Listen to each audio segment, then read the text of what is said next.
Pernahkah kamu bangun di sepertiga malam, tanpa tahu mengapa hatimu begitu gelisah? Seperti ada yang mengetuk jiwamu, memanggilmu untuk bersujud. Ibu Ratna, seorang janda penjual gorengan di pinggir jalan, tidak pernah menyangka bahwa malam sunyi itu akan menjadi awal dari sebuah keajaiban besar yang mengubah seluruh hidupnya. Tapi sebelum itu terjadi, ia lebih dulu diuji dengan sesuatu yang tak pernah ia duga. Bismillah walhamdulillah, jika video ini muncul di beranda kamu, ini adalah petunjuk dari Allah kepadamu. Setidaknya tulislah sholawat kepada Nabi Muhammad SAW dalam komentar. Insya Allah bisa jadi bukti kecintaan kita untuk mendapatkan syafaat kelak di akhirat, dan semoga diijabah semua doa dan keinginanmu. Assalamualaikum warahmatullahi wabarakatuh. Teman-teman, syukur alhamdulillah kita bisa berjumpa lagi di channel ini. Sholawat dan salam selalu dan tetap tercurahkan kepada junjungan kita, kepada Nabi besar Muhammad SAW. Allahumma sholli ala Sayyidina Muhammad wa ala ali Sayyidina Muhammad. Harapan dan doa kita bersama, semoga kita semua diberikan kesehatan, dilapangkan rizki, dan diampuni dosa serta dipanjangkan umurnya.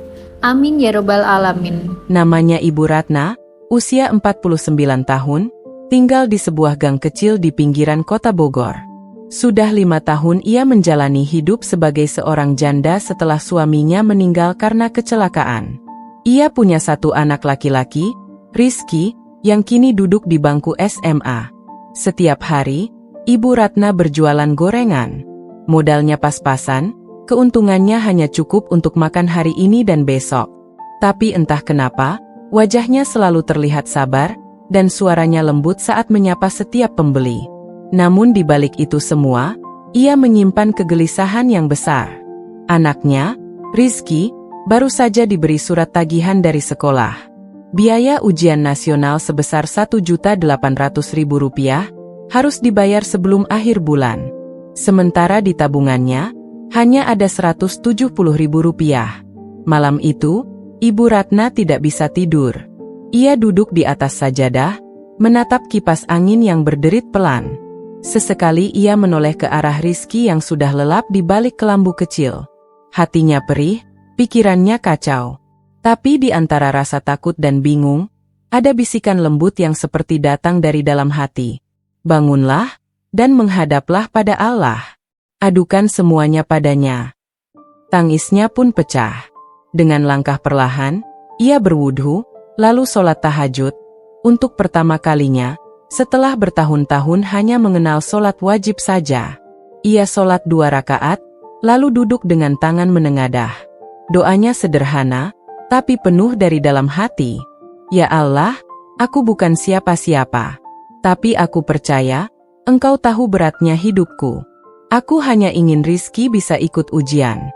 Tolong aku ya Allah, aku nggak tahu lagi harus bagaimana. Air matanya jatuh tanpa henti. Tapi anehnya, setelah tahajud itu, hatinya terasa lapang. Seperti ada beban yang terangkat, walau masalahnya belum selesai. Ia tertidur dengan damai, meski tanpa solusi di depan mata. Tapi keesokan harinya, ada hal yang membuatnya terdiam tak percaya. Pagi itu, seperti biasa, Ibu Ratna sudah duduk di depan rumah sejak pukul 5. Ia menyiapkan gorengan dagangannya dengan penuh harap, walau hatinya masih bertanya-tanya, apakah doaku tadi malam benar-benar didengar? Saat minyak panas mulai meletup, satu persatu gorengan diturunkan dari penggorengan ke nampan. Ia menyusun risoles, tempe, tahu isi, dan cireng seperti biasa. Tak lama kemudian, jalan gang mulai hidup. Anak-anak kecil berangkat sekolah, bapak-bapak lewat dengan motor, dan para ibu mulai berbelanja ke warung. Namun pagi ini sedikit berbeda. Sekitar pukul 7, sebuah mobil sedan berhenti di depan warung kecil Ibu Ratna. Dari dalam keluar seorang wanita paruh baya, berpakaian rapi, berkerudung abu-abu lembut. Wajahnya terlihat kalem dan bersih. Assalamualaikum, Bu. Ini gorengan yang biasa orang-orang bilang enak itu, ya? Waalaikumsalam. Ya Bu. Silakan, masih hangat. Jawab Ibu Ratna ramah, walau agak heran. Wanita itu memesan banyak. 20 tahu isi, 20 risoles, 15 tempe, dan masih bertambah lagi. Ibu Ratna sampai beberapa kali bolak-balik ke penggorengan karena kehabisan stok. Lalu, wanita itu membuka dompet dan menyerahkan uang Rp200.000. Saat Ibu Ratna ingin memberikan kembalian, wanita itu menolak sambil berkata, "Nggak usah, Bu. Sisanya buat Ibu aja. Saya juga minta doanya ya. Semoga usaha saya juga lancar seperti dagangan Ibu ini, yang katanya nggak pernah sepi pembeli." Ibu Ratna tertegun. Air matanya nyaris menetes tanpa permisi. Bukan karena jumlah uangnya, tapi karena kalimat terakhir itu.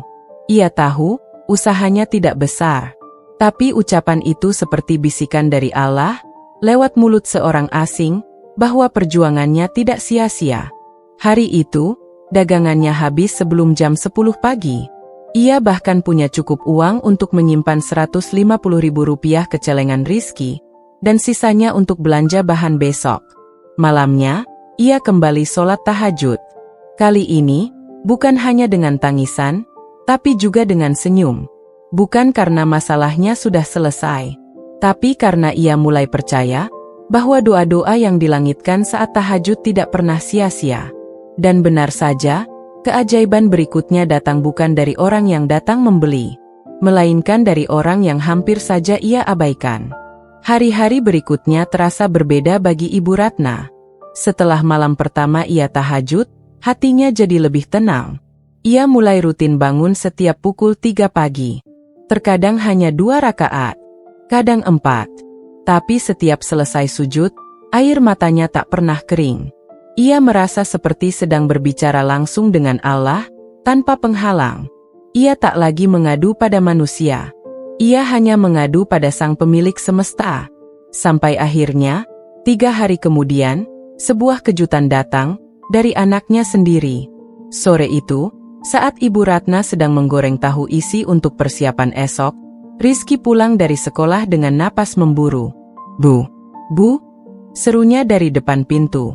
Ibu Ratna kaget, buru-buru mematikan kompor. Ada apa, Nak? Tanyanya dengan cemas. Rizky mengulurkan selembar kertas sambil tersenyum lebar. Ibu Ratna mengambil kertas itu dengan tangan bergetar. Ia baca pelan-pelan. Tulisan di atasnya membuat jantungnya berhenti sejenak. Surat keterangan bebas biaya ujian nasional. Diberikan kepada Rizky Pratama. Berdasarkan hasil seleksi program bantuan siswa tidak mampu, Rizky dinyatakan bebas biaya dan mendapatkan bantuan pendidikan selama 6 bulan ke depan. Mata Ibu Ratna membesar. Ini serius, Ki? Iya Bu, tadi guru BK yang kasih. Katanya, kemarin ada survei dari Yayasan Beasiswa tanpa kasih tahu dulu. Guru-guru yang rekomendasikan. Nama Rizky masuk, jawabnya dengan mata berbinar. Ibu Ratna memeluk anaknya erat. Tak kuat lagi menahan air mata. Dalam sujud malamnya selama beberapa hari terakhir, ia hanya meminta bantuan untuk bayar ujian. Tapi ternyata, Allah beri lebih dari itu. Ia tidak hanya menolong Ibu Ratna membayar biaya ujian, tapi juga menjamin kelanjutan pendidikan Rizky selama setengah tahun ke depan. Malam itu, Ibu Ratna kembali sujud tahajud. Tapi kali ini, ia tidak menangis karena sedih. Ia menangis karena bahagia. Ia tahu bahwa setiap air mata dalam sujud tidak pernah sia-sia. Tapi rupanya, Allah belum selesai menyiapkan kejutan untuknya. Beberapa hari kemudian, saat ia sedang mencuci nampan gorengan, seseorang yang tak disangka-sangka datang ke rumahnya, membawa kabar yang jauh lebih besar. Hari-hari Ibu Ratna kini berjalan lebih ringan. Wajahnya cerah, senyumnya lebih tulus, dan semangatnya kembali menyala. Ia tetap berjualan seperti biasa, tapi ada yang berbeda dalam hatinya. Ia merasa tidak sendiri lagi. Setiap malam, ia rutin melaksanakan sholat tahajud. Ia tak pernah meminta banyak. Hanya ucapan syukur dan harapan agar Rizky bisa terus sekolah, sehat, dan menjadi anak yang berbakti. Namun Allah selalu punya cara yang tak disangka untuk membalas cinta seorang ibu yang bersujud di sepertiga malam. Suatu sore, saat matahari mulai meredup dan Ibu Ratna baru selesai mencuci nampan gorengan, terdengar suara motor berhenti di depan rumah. Seorang laki-laki turun, mengenakan jaket dan membawa map besar berwarna coklat. "Permisi, ini rumah Ibu Ratna." Ibu Ratna keluar dengan tangan masih basah. "Ya, saya sendiri. Ada apa ya, Mas?" Laki-laki itu tersenyum sopan. "Saya Bayu, Bu. Dulu pernah satu angkatan dengan almarhum Pak Rudi, suami Ibu, di proyek pembangunan jalan. Saya baru tahu beliau sudah tiada." Ibu Ratna terdiam. Sudah lama sekali ia tidak mendengar nama suaminya disebut orang lain. Bayu melanjutkan, "Beberapa hari lalu saya cari-cari alamat Ibu, karena saya ditugaskan menyampaikan sesuatu. Ini." Ia membuka map dan mengeluarkan sebuah surat resmi beserta fotokopi beberapa dokumen penting. Ini adalah sisa honor proyek yang belum sempat diambil oleh almarhum Pak Rudi. Nilainya memang tidak besar, tapi waktu itu beliau menitipkan nama Ibu sebagai ahli waris. "Saya baru bisa urus sekarang, Bu. Maaf baru disampaikan." Tangan Ibu Ratna gemetar. Ia membuka surat itu perlahan, dan matanya membulat. Jumlah yang tertulis di situ adalah Rp9.750.000. Bayu tersenyum. Uangnya akan segera ditransfer dalam 2 hari kerja ke rekening Ibu. Lalu ia pamit, meninggalkan Ibu Ratna yang masih berdiri kaku di depan pintu rumahnya. Setelah pintu tertutup, Ibu Ratna duduk lemas di lantai. Air matanya menetes tanpa bisa ditahan. Dalam hening, ia bergumam, "Ya Allah, bagaimana Engkau bisa begitu tahu isi hatiku, bahkan yang tak sempat aku ucapkan dalam doa." Ia tidak pernah meminta uang sebanyak itu, bahkan tidak pernah terpikir akan mendapatkannya. Tapi tahajud telah membuka pintu rezeki yang terkunci bertahun-tahun. Allah tidak hanya memberinya cukup untuk biaya sekolah Rizky, tapi juga modal untuk hidup lebih layak. Namun ternyata, keajaiban belum berhenti sampai di situ. Di malam ke-21 ia tahajud, sebuah mimpi menghampirinya. Bukan mimpi biasa, tapi isyarat yang begitu kuat, yang membuatnya terbangun dengan dada berdebar. Dan mimpi itu mengubah arah hidupnya sepenuhnya. Malam ke-21, seperti malam-malam sebelumnya, Ibu Ratna kembali bersujud dalam keheningan. Udara terasa dingin, tapi hatinya hangat.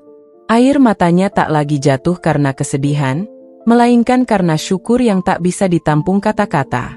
Setelah tahajud, ia duduk lama di atas sajadah, membaca Al-Quran, berzikir, dan mengadu dengan lirih. "Ya Allah, kalau ini semua dari MU, jangan ambil kembali. Tapi jika Engkau ingin uji aku lagi, maka kuatkan aku." Pukul 4 dini hari, Ibu Ratna tertidur. Dan dalam tidurnya, ia bermimpi aneh, tapi sangat jelas.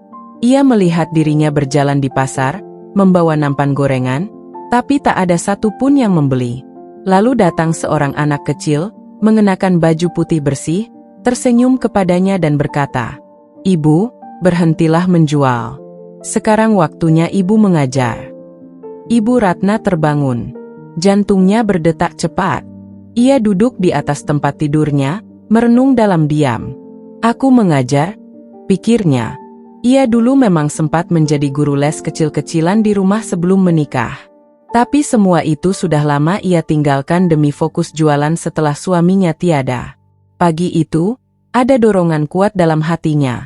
Ia membuka lemari lama dan menemukan tumpukan buku-buku pelajaran SD dan SMP milik Rizky. Semua masih rapi. Dan saat Rizky bangun, Ibu Ratna tiba-tiba bertanya, "Ki, kamu punya teman di sekolah yang butuh les tapi orang tuanya nggak mampu bayar guru?" Rizky berpikir sebentar, lalu menjawab, "Ada Bu. Banyak malah." "Kenapa?" "Kalau Ibu buka les di rumah, bayarnya seikhlasnya, kira-kira mereka mau datang nggak?" Rizky tersenyum.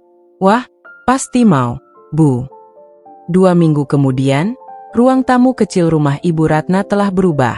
Ada papan tulis bekas, meja kecil, dan beberapa bangku pinjaman. 3 anak pertama datang, lalu bertambah jadi 5. Seminggu kemudian, jadi 10. Ibu Ratna tak mematok harga. Ia hanya berkata, bayar seikhlasnya. Kalau tidak mampu, cukup doakan ibu sehat.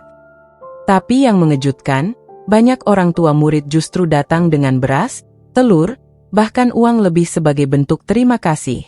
Pelan-pelan, usaha gorengannya digantikan oleh kegiatan mengajar. Ia tak lagi berdiri di depan minyak panas setiap hari, tapi berdiri di depan anak-anak, dengan senyum yang lebih tulus dari sebelumnya. Dan tahajud, tetap ia jaga. Setiap malam, setiap saat ia ingin dekat dengan Allah. Karena ia tahu, keajaiban-keajaiban itu tidak datang karena ia hebat, tapi karena ia menyerahkan semuanya kepada Tuhannya. Di sebuah pagi, Ibu Ratna menatap Rizky yang sedang belajar di ruang kecil mereka. Hatinya berbisik, "Terima kasih, ya Allah. Engkau tidak memberi apa yang aku mau, tapi Engkau beri apa yang aku butuh, dan lebih dari itu." Sholat tahajud bukan sekadar ibadah di waktu malam. Ia adalah bentuk tunduk dan pasrah total kepada Allah. Dan siapapun yang menjaga tahajudnya dengan sungguh-sungguh, niscaya akan melihat pintu-pintu keajaiban terbuka dari arah yang tak pernah ia sangka. Jika kisah ini menyentuh hatimu, jangan lupa like, share, dan subscribe channel YouTube Ryan Entertainment. Ajak lebih banyak orang untuk percaya bahwa keajaiban itu nyata ketika kita benar-benar menyerahkan hidup pada Allah, terutama lewat sujud di sepertiga malam. Insya Allah, video berikutnya akan membahas doa-doa yang paling sering dikabulkan setelah tahajud. Sampai jumpa di video selanjutnya. Wassalamualaikum warahmatullahi wabarakatuh.